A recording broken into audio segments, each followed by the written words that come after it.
Thank you very much. We thank you very much. Thank you. Thanks, everybody. Thank you. Okay, Nice. before I introduce Monica Kaysen of Q to discuss the case of Troy Jacobs, let me give our listeners across the country a little background on this case. Troy Lee Jacobs has been missing since February 26th, 1996. Troy was last seen at a convenience store in Red Springs, North Carolina. He was seen getting into a black vehicle with more than one person in the car. Troy had expressed to his father earlier that evening that he was concerned for his safety. Foul play is suspected, and Troy has not been seen since. All searches for him have been unsuccessful. His age at his disappearance was 21 years old, 5'6", 130 pounds, and his race was American Indian. Okay, and we'd like to introduce from Q, Monica Kaysen. Are you there, Monica? Is she on tonight? Hello. Oh, we just... Yes. Monica, is that you? I am. I'm here. Hi, Monica. Hi, Monica. Beto Colucci here. How are you? I'm doing well, thank you. Did you hear my introduction? What did I leave out, or what can you add to it at all about this this missing person? Well, basically, Troy was the youngest of 3 children, and his mother actually died right after she had him. So the father, James, had raised these 3 children by himself, and they're a very close-knit family, and he definitely expressed some concern for himself that night that he became missing, and his father had begged him not to go, but he went anyway. And he's been missing a long time, and there's just literally been no kind of clues. I mean, we've done everything in his case, and we continue to search for him, and we just cannot seem to locate any kind of clues about him. Monica, let me ask you this: his father is now deceased, right? Correct. His father, James Jacobs. I guess the father said afterwards, after this occurred, that he assumed that it might have been because of some dealing of drugs or something to do of that nature that his son maybe was involved in, and he did not have the funds to repay this person or persons that he got into this car with. Is that the kind of information that you believe about this case at the time? Well, what happened was he had expressed to his father that he owed some local boys some money. His father, he never told his father, but his father always assumed it probably had something to do with, drugs or something like that, because he knew Troy was not hanging around some of the best people recently prior to his disappearance. And he also had expressed to myself as well as law enforcement that he felt like the girlfriend played a part in his disappearance. He didn't like the girlfriend, and she had called him over there to the house, and that's what Troy was expressing to his father, that he was kind of concerned about going over there.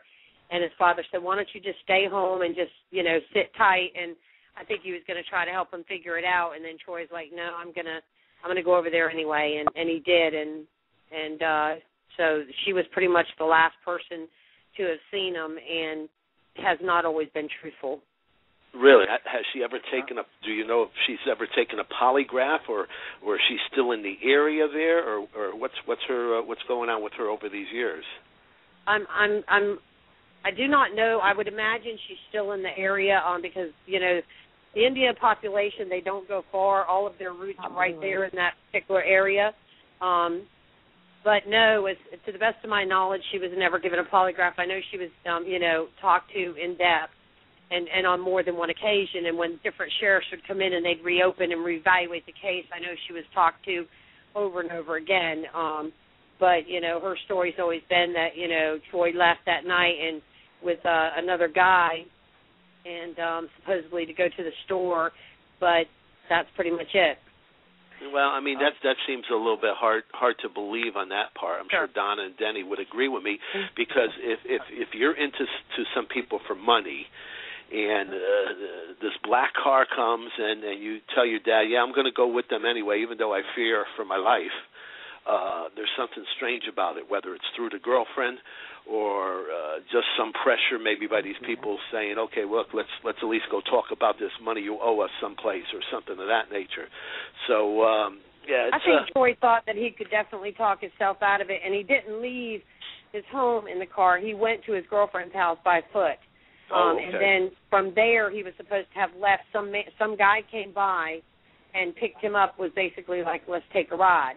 And then that person is the one that said, that, he got in another car at the store, which really, that car is the one that he got into from the girlfriend's house, if that makes any sense. Is this still an open case for them? It is. It is. And the sheriff was actually a patrol officer. The current sheriff now was a patrol officer when all this started, and he has always vowed to try to, locate Troy and do whatever he can for the family. And he has kept and maintained communication and even above the detectives with the family. And he's done anything we've ever come up with, any kind of tip that's ever come up. We've conducted searches. We've dug up backyards. We've done a lot of things. But it's really, people in that community are so scared to talk. There was a young man that came up in 1999 that had called me and wanted to meet me 100 miles away from the town. And I in fact, did go meet. And he wanted me to videotape his information in case anything had happened to him. And I didn't have a video camera with me, kind of sprung it on me when I got there. So I took the information, and I was going to drive back up there in a couple of days and videotape him and actually bring him in front of an FBI agent who he said he would speak to. And before that could happen, he was found hung in the woods. Right, wow. I know, I had read that, and that's the interesting part right here. It's very strange. And in your notes here, it says that the people in the town, there should be answers in his hometown, but the people are too afraid to talk. They really are. Ring true? Really? They're terrified because they know. Look what happened to the boy that stepped up, And he had went through a local pastor to reach out to me like he wanted to go through someone else. He wanted enough people that he could trust to know what he was doing and thought he was protected. And I thought that we would be able to protect him, too. It was only a matter of a couple days. And then, that happened. And since then, nothing. Nobody talks. Nobody does anything. I've had notes flipped to me when I've walked out of the police department for meeting with them and give me names of people. I turn around and go right back into law enforcement and give those names, but they won't talk. When you go back and say it was that lady right there that, slipped the note, she'll say, I didn't slip her note, things like that. So there's been some really crazy things that's happened in that community. Let me, maybe we'll get Don and Denny to join in. Go ahead. Who's that, Denny? Inspector Vito. Yeah, we've got a couple of callers on the line here, and I think one of them is Troy's uncle, Roman Jacobs. Are you with us, Mr. Jacobs? This is Roman's daughter, Lou Evelyn. Okay. Can you hold on just a second? We've got a couple more callers. I'm not sure who they are, and let me just make sure whether they're involved with this segment or not. From caller from 910, first three digits, 471. Are you with us? Area code 910-471. Are you there? Okay. Well, let's go back then to Mr. Jacobs' daughter. Do you have anything you'd like to add to what Monica has already told us? It's interesting that this talk show came about because it's been since 1996 that Troy's been gone. We lost his father in 2002. His mom had previously died before he went missing. His sister is terminally ill, and his brother is overwhelmed with problems in his own life. So it seems like the only connections to even remembering Troy is through Monica and the program that she has, and just the family members that remember him. And we were talking earlier this week about trying to do something to remember him.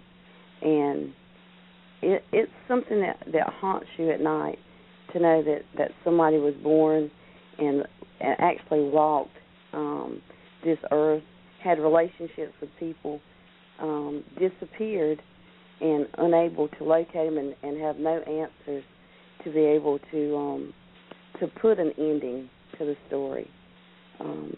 And Monica and her team have been awesome with advocating for us here to try to help get some answers. But just like she said, it's just in the past week here in this county, we've had several people that have been found dead or missing, or it's just a challenge in a small rural area to get people to open up because they're afraid of letting you know any information. And I'm sure someone out there knows something, and we can only hope that eventually they'll get tired of keeping that information inside and decide to share it with somebody at some point in time so that we can bring some closure. How big of a police department do you have there that was handling this case? How big of a jurisdiction are you talking about here?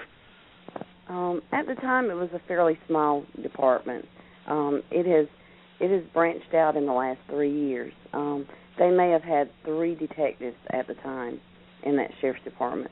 And at that same time that Troy went missing, there was another case that occurred, and Monica can remember this. It was the case with Brittany, which was a young girl in Locklear, and they actually found her body. And it's almost like that case kind of overshadowed the missing issues with Troy for a long time. Brittany was a 5-year-old child that had got abducted from a school bus stop, and in front of people. I mean, by the time, like, the guy just stopped out of nowhere, grabbed her up right in front of parents and everything, and by the time people realized what was happening, it was too late. And the whole community went into a panic looking for this child. They found her book bag later on that day, and then her body, I think, was found late that night. And it was just a horrific couple days there, you know, with the searches and just, I mean, everybody. People were out there and barefoot, you name it. They were in a panic. And then that investigation just kind of overshadowed the next year, if you will, of that whole community, because everybody wanted to solve the Brittany Locklear case. I mean, who could come in and take this precious 5-year-old child, first day of school, and murder her so violently? And so Troy did get lost in that. And there were searches that were conducted for him, and they were trying, but it seems, and it always seems, every sheriff has run on that platform about Brittany, and I know you'll agree with me on that, you know, that they vowed to solve the case, and that case still remains unsolved as well. Wow. So it's there's murder there all the time. Like, I mean, in most big cities, it outnumbers in that community, and a lot of the rural communities like that are that way. There's pretty much, you know, 1 to 5 murders a month, and so you have a very small department trying to, you know, with that challenge. So a missing person just keeps getting thrown to the back. Hey, Donna and Denny. Yeah. What do you think about this? I'm still going back to the fellow that was hung in the woods. Obviously, that's where I am too.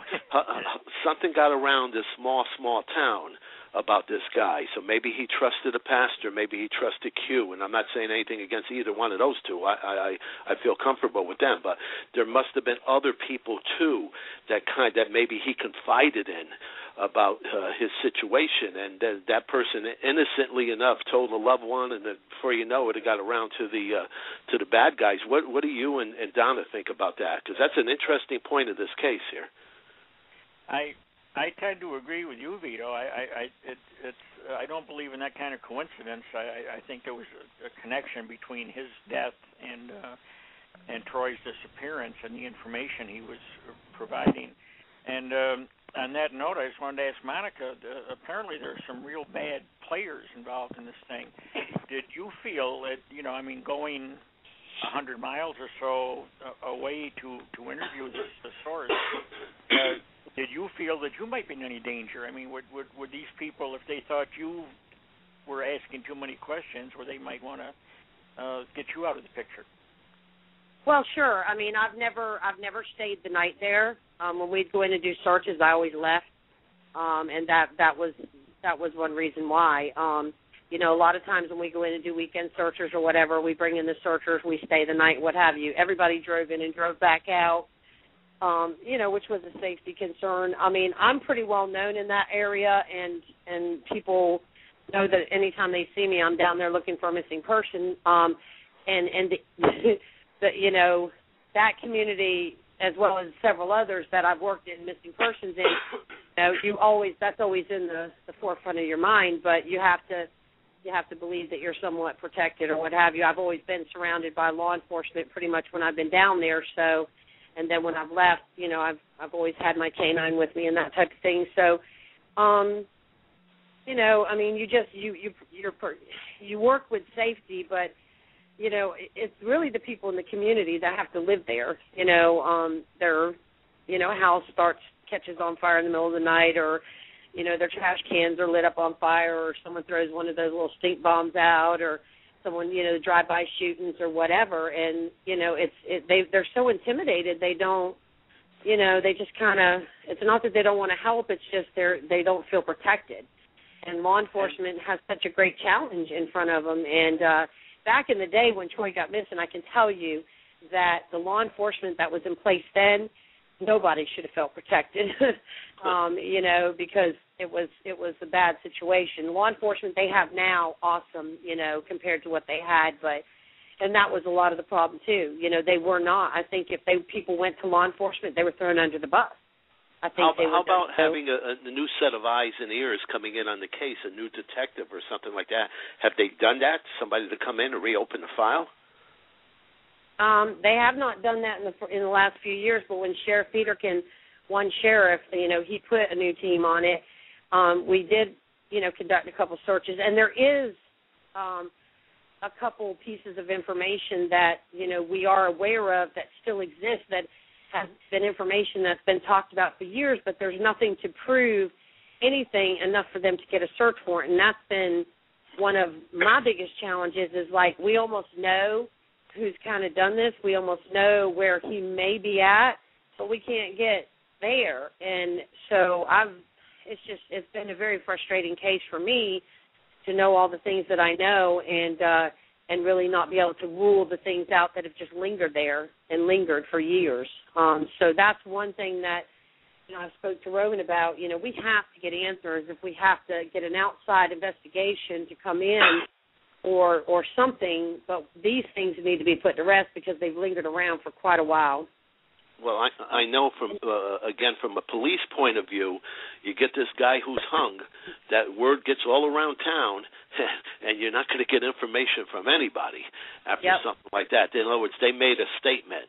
Whoever was involved in that made a statement to the community that you could be next if you get involved. And that boy really did. That boy was he was panicked. He was scared to death to talk to me, but he knew he could trust me because he trusted the person that brought him to me.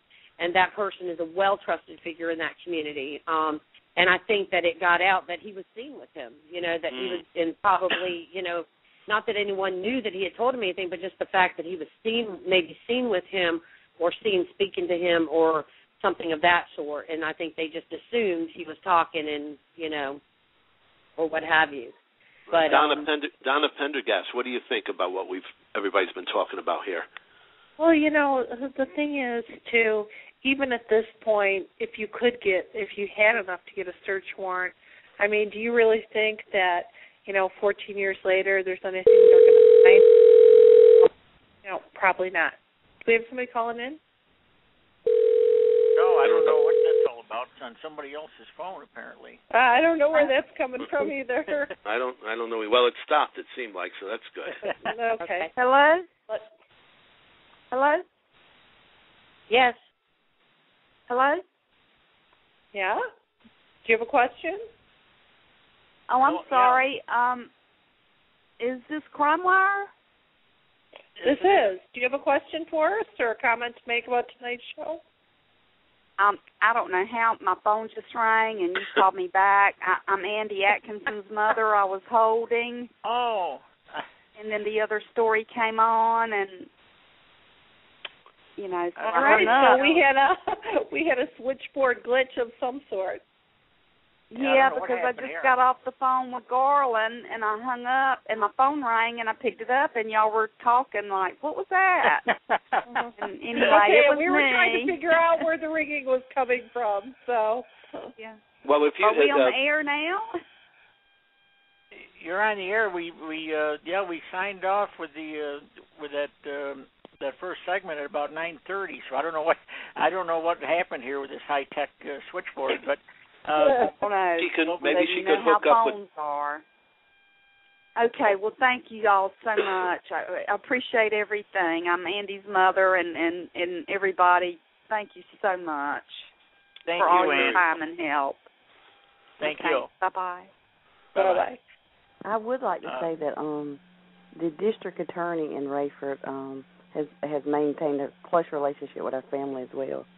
And she speaks to my father on a regular basis to let him know that this is a case that's not been forgotten. And like they were saying earlier, there are people that they have an idea that did this, and it's just a matter of whether or not you have the information you need to move forward with prosecuting anybody. I would like to see at least somebody go back and talk to the girlfriend, the ex-girlfriend that he had. Maybe as the years go by and people get older, maybe they're not as fearful anymore. Those same people aren't around.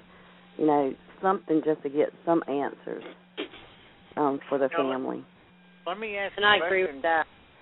For you or Monica, there's a question in the chat room. One of the chatters wanted to know that Troy was hanging out with some bad people, and the question was, what types of bad people? Were they drug dealers or generally bad people? Do you know exactly what his friends or acquaintances were up to? Go ahead. I would say that Troy at the time was dating a girl. I think she may have even had a child. He was not a bad child by no means. He was a very easy, well-mannered person, but found other ways to get money at times, which is very prevalent in our neighborhood and in our community. And I think that he may have borrowed money from someone, and they were coming back to collect on that money, and he wasn't able to follow through with it. A lot of the people in that community, some of the boys are, they're rough boys. I mean, in general, they're all, it's kind of like inner city, but a rural area. Some of them, are good kids, but they are brought up in the community around these bad kids, so they become friends with them and not necessarily hang out with them. But if people get in a bind or whatever, they might reach out to them. And, so it's not like they hang around someone every day, but it's like, like boys, certain boys, groups of boys have names for themselves, like, stealing cars or getting in trouble or whatever. So their parents will be like, stay away from those boys, like, and I'm just going to throw out a name like the Wilson boys or the, whatever. They'll say, stay away from those boys. But, in general, if you go to school with them and things of that sort, you're gonna be somewhat friends or at least acquaintances with these kids, and sooner or later they run into each other, and like I said, we really don't know what Troy was doing. We know all he expressed is that he owed some money and he didn't have it pay back, and that was he was worried about it, and if he would have. I just wish he would have listened to his father that night, because his father was upset, and begged him not to go or whatever, and he went anyway. And I think he thought, well, I can talk my way out of it, or, I'll just get a few more days or what have you. And he was working, so it wasn't like he couldn't have found a way to maybe pay the boys back. So it was a bad situation. And unfortunately, like I said, if you just look into the Hope County, Lumberton, Fayetteville area, and Hope Mills area, which is highly Indian populated, there is a lot of crime, and the law enforcement, they don't have the support, to fight that crime at the level that they have, and it is definitely a funding issue. It's not a reflection of the law enforcement. They're struggling, and I don't know. It's just it's crazy. There's just a lot of crime, a lot of homicide, It's not the average stealing cars and things. It's a lot of homicides. Monica, that's not unique to that area. Unfortunately, law enforcement is struggling everywhere, and not enough resources and too many cases. I know everybody that's on tonight has heard the same story over and over again, but the bottom line is everybody is spread thin. Yeah. Well, I mean, if you have a lot of homicide investigations, is what I'm saying is they don't have the staff. I mean, which nobody does. But if you're talking about taking like the size of the city of New York with their level of homicides, then look at the officers they have to work that. They have hundreds, 700, 800 per sector. When you're talking a 26-man law enforcement agency and only 3 or 4 of them are detectives, and you've got a homicide 2 or 3 a week. So that they're just buried in homicides is what it is. Yeah. They're buried. We're buried up here. Denny and Vito both seated. Everybody's buried, and the unfortunate fact of life. Monica, let me just. Yes. I have another question from the chat room. If you know, just for clarification purposes, the source that you interviewed and then was found hanging in a tree, that case is still unsolved? I believe so. Mhm. Okay, thank you. I believe so. Well, you know what? Unfortunately, once again, the half an hour has flown by and time has run out.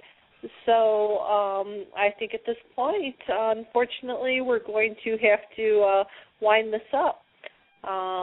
I want to thank our guests tonight. I want to say thank you to Monica Kaysen of CUE, and once again, thank you to Troy Jacobson's daughter. And it is time. So thank you to the Crime Wire team, our Director of Research, Kim Colton, and Delilah Jones of our Public Relations team at ImaginePublicity.com. Our next show will be Tuesday, October 26, 2010. Tune in as we continue to analyze cases and crimes that interrupt and wreak havoc on families looking for answers, seeking justice. And thank you for joining us tonight on Crime Wire. We always welcome your support and value you as our guests. If you would like your case to be featured on Crime Wire, email us at thecrimewire@gmail.com, and you can hear a rebroadcast of tonight's show at www.crimewire.blogspot.com. Turn on the volume at your computer, and the show will automatically play. And please don't forget to go to our website and take our new poll survey about prison overcrowding. Remember, we ensure that your voices will be heard when there is nowhere else to turn. Visit our website at www.crimewiresite.com. Good night and God bless from the Crime Wire team, Vito Colucci Jr., Denny Griffith, Susan Murphy Milano, and the very charming Donna Pendergast. Good night. Good night, everybody. Good night. Thank you. Bye-bye.